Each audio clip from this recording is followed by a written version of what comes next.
It's an inevitable fact that injuries come for all NFL teams.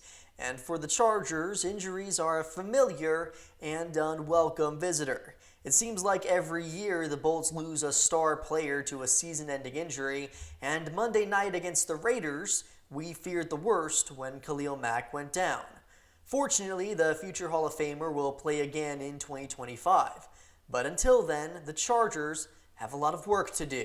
What's up, everyone? I'm Sam Peña, a Bolt fan in the Berg for Chargers Digest, where we talk about all things Lightning. Today we're talking about the first piece of very bad news for the Los Angeles Chargers during the regular season, and that's the loss of Khalil Mack. We've been on a high with these back-to-back wins against the Chiefs and the Raiders, but unfortunately Mack was lost for the next 4 games after he suffered a dislocated elbow. We're going to talk about how that's going to impact the team, how the Chargers could potentially replace Mack's production, and where they go from this point forward. So, let's talk about it. To start with, let's talk about Khalil Mack's impact on the team.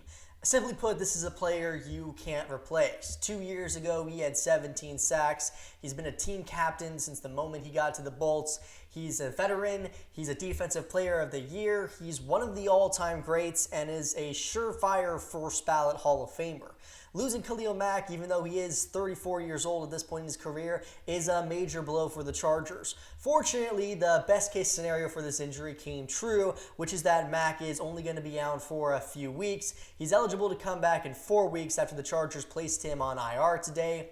Mack is someone who brings a consistent pass rush for the Chargers and also a strong run defense as well. This is something that's rare to see in a lot of the elite edge rush talent. Normally you have someone who is a fantastic pass rusher, but maybe is just average at defending the run. When it comes to Khalil Mack, he is excellent at both. He's someone who can set the edge and force running backs back into the line of scrimmage, and he is someone who can also get after the quarterback. He's not a speed rusher at this point in his career, but he still has that classic power to be able to push the offensive tackle back into the quarterback's lap. So he's someone who's very valuable to this Chargers defense, especially since we've seen the Chargers struggle without Mack in the lineup, be able to get pressure on opposing quarterbacks.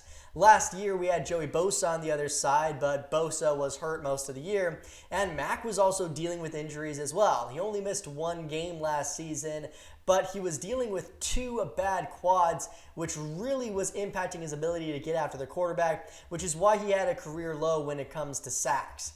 But moving into this season, he was fully healthy, and we thought that he was going to be the team's #1 pass rusher, while we hoped that Tuli Tuipulotu would rise to the occasion and fill Joey Bosa's shoes. So far, that hasn't happened, but we have seen some positive flashes out of Tuipulotu. So that leads me to my second point here, which is talking about how the Chargers are going to replace Khalil Mack. Tuipulotu has had a bit of an up and down career so far with the Chargers. He came out the gate red hot, then disappeared partway through his rookie season. Similar story last year, started out hot and then seemed to dip in terms of his overall production as the year went on. He still had 8.5 sacks and looked like a difference maker for the Bolts, but going into 2025, this was kind of the make or break season for Tuli, where we were kind of like, he has to show that he can be a true elite edge rusher, or else that contract situation is going to look a little bit questionable after this season.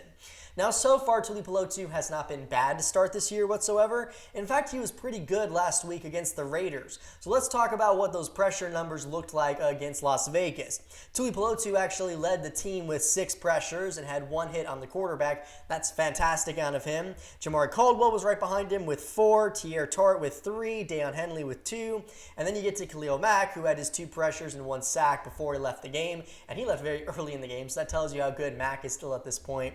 But then you don't see another edge rusher until Caleb Murphy with just 1.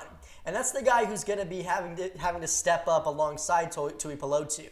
Caleb Murphy was an undrafted free agent for the Chargers. He was someone that not a lot of people were super high on coming into the draft, but he has shown out in the preseason and in training camp for the Chargers. He was one of their best playmakers during the preseason and made several impactful plays against both the Niners and the Saints, but he's someone who so far in limited action hasn't really shown much for the Chargers. We saw his ability to defend the run against the Chiefs, but in both games, the Chiefs game and the Raider game, he simply hasn't been able to get after the quarterback. which is primarily what the Chargers are going to need him to do moving forward. So those are the two in-house options the Chargers have. There is, of course, Kyle Kennard as well. He was the 4th-round draft pick for the Chargers this year. Kennard was the SEC Defensive Player of the Year last year. He was someone who I was personally pretty high on coming into the draft, but during training camp and during the preseason, he kind of didn't live up to any of those expectations, and he's someone who a lot of people thought was a little bit on the roster bubble as well. Kennard is someone who is also going to get more opportunities now due to the Khalil Mack injury. He's going to have to show and prove his case to stay on the roster. So those are the main options in-house for the Chargers to replace Mack. I don't think any of those options are going to come close to showing the production that we need out of them. So what are some of the external free agents or someone the Chargers could trade for that maybe could be an option to replace Mack? Well, The Athletic's Daniel Popper has reported so far that the Chargers have given workouts to Clelin Ferrell and Rashad Weavers. Those have really been the only people they've brought in so far, although granted this news is still coming down. Rashad Weaver has not had much of an experience in the NFL. He only played 14 snaps all of last year, far too small of a sample size for us to gather what he could be for the Bolts. And Clelin Ferrell, he's been a draft bust ever since he was picked number 4 overall by the Raiders. Last year he played for the Washington Commanders, where he had a 58 grade from PFF. He did have a decent amount of pressures at 16 in limited action for the team. He only had 3.5 sacks, though. He's not someone who the Chargers can consistently count on this season, but then again, I also would never doubt Jesse Minter's ability to get the best out of anyone. To me, there's really only one name at this point that I have my eye on, and it's the same guy who I made a video about a month ago, and that's Trey Hendrickson. Trey Hendrickson is someone who I was very high on when he came into the draft. He had some up and down years at the start with the Saints, but then he went to the Bengals and showed the player that he could be, leading the NFL in sacks in back-to-back seasons. Trey Hendrickson is someone who is unhappy right now with his situation in Cincinnati. The Bengals had to actually give him a pay raise this year just to be able to avoid him continuing to push for a trade and get him to report for training camp. Hendrickson has been wanting a long-term extension for quite some time. The Bengals clearly haven't wanted to give it to him. I think the Chargers should be on the phone with Cincinnati still. I think Joe Hortiz should be sitting there saying, we have to get this guy in the building. The Chargers have the cap space this season to be able to take on Hendrickson's final year in his contract, and they have the cap space over the next few years to be able to pay him as well. And the other reason why I think we need to trade for Hendrickson as well is because Khalil Mack is only under contract this year.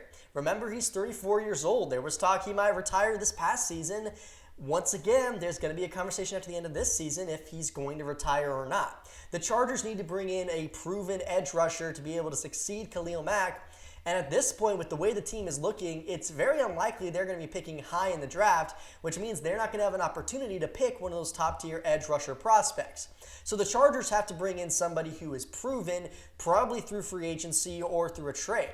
Trey Hendrickson is sitting out there. Maybe Joe Hortiz is thinking he can get him in free agency next season, or maybe Joe Hortiz just doesn't want him because he is also a little older at 31. Regardless, I think Trey Hendrickson is someone who can be traded for or signed in the offseason and would be an immediate fit with the Chargers. I think the injury to Khalil Mack means that they should be pushing for this now more than ever. Even though Mack is only going to miss 4 weeks, Hendrickson is someone who can make an immediate impact on the Chargers and can also be a long-term player as they try to maximize their potential Super Bowl window in the next few years. Losing Khalil Mack is a bit of a gut punch to this defense. This was already a thin edge room as it was coming into the season. Now without their premier player, the Chargers are going to have to be a lot smarter about how they deploy their defense in the next few weeks. But if there's anybody I have faith in for the Chargers in the next few weeks, it's Jesse Minter. He's someone who has proven that he can adapt to whatever's thrown at him, and I, for one, am excited to see what he cooks up in the next few weeks. Thank you all so much once again for watching. I'm Sam Peña, a Bolt fan in the Berg here for Chargers Digest. Would really appreciate your guys' support if you could like and subscribe. We'd love to try to build this channel from the ground up here. And until next time, Bolt Nation, always remember, Bolt up.